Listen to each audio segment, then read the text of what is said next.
ആകാശത്തിന്റെ നീലിമയെ കീറി മുറിച്ചുകൊണ്ട് ചീറിപ്പായുന്ന വിമാനം പോലും നിശബ്ദമായതെന്തിന്? വിമാനത്തിന് ചുറ്റും പാറിപ്പറന്ന പക്ഷികൾ പോലും പേടിച്ചലറിക്കൊണ്ട് എങ്ങോ പോയി മറഞ്ഞു. വർഷം 2025. ഒരു മെയ് മാസ പുലരിയിൽ ലണ്ടനിലെ ഒരു വിമാനം ആകാശത്തിന്റെ നീലിമയെ കീറി മുറിച്ചുകൊണ്ട് ചീറിപ്പായുന്നു. ഫ്ലൈറ്റിനുള്ളിലുള്ള വിമാനത്തിനകത്തിരിക്കുന്നവരെല്ലാം സുഖമായ നിദ്രയിലായിരുന്നു.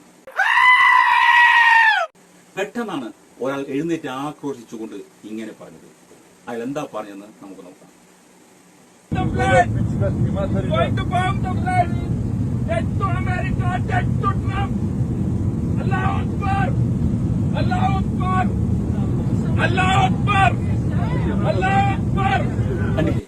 അയാൾ എന്താ പറയുന്നറിയോ?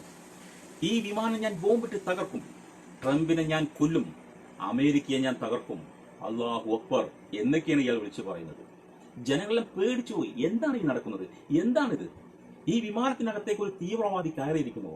അങ്ങനെ ജനങ്ങളെ പേടിച്ച് വിറച്ചിരിക്കുന്ന സമയത്താണ് ധൈര്യസമേതം ഒരു കൂട്ടം ചെറുപ്പക്കാർ മുന്നോട്ട് വന്നുകൊണ്ട് അയാളെ പിടിച്ച് കെട്ടിയിട്ടു. എന്നിട്ട് ഫ്ലൈറ്റ് ലാൻഡ് ആയപ്പോൾ ഇയാൾ അവിടുത്തെ സെക്യൂരിറ്റിക്ക് ഏൽപ്പിച്ചു കൊടുത്തു. അങ്ങനെ വിശുദ്ധമായ ചോദ്യം ചെയ്യലിൽ ഇയാളുടെ പേര് അഭയദത്ത്. ആ നമ്പർ സംഖ്യയാണ് ഇയാൾ.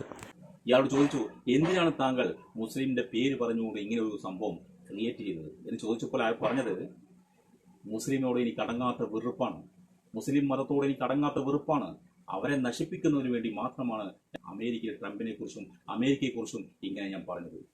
അതിലൂടെ അമേരിക്കയ്ക്ക് ഇസ്ലാമിസ്റ്റുകളോട് വൈരാഗ്യം വരണമെന്നാണ് ഞാൻ ആഗ്രഹിച്ചത്. നോക്കണം ഫ്രണ്ട്സ്, 2014 ശേഷം ഇതുപോലത്തെ ആൾക്കാർ ഒരുപാട് നിറഞ്ഞിരിക്കുന്നു നമ്മുടെ ഇന്ത്യയിൽ. ഇതെല്ലാം എന്ത് തരം രോഗമാണ്?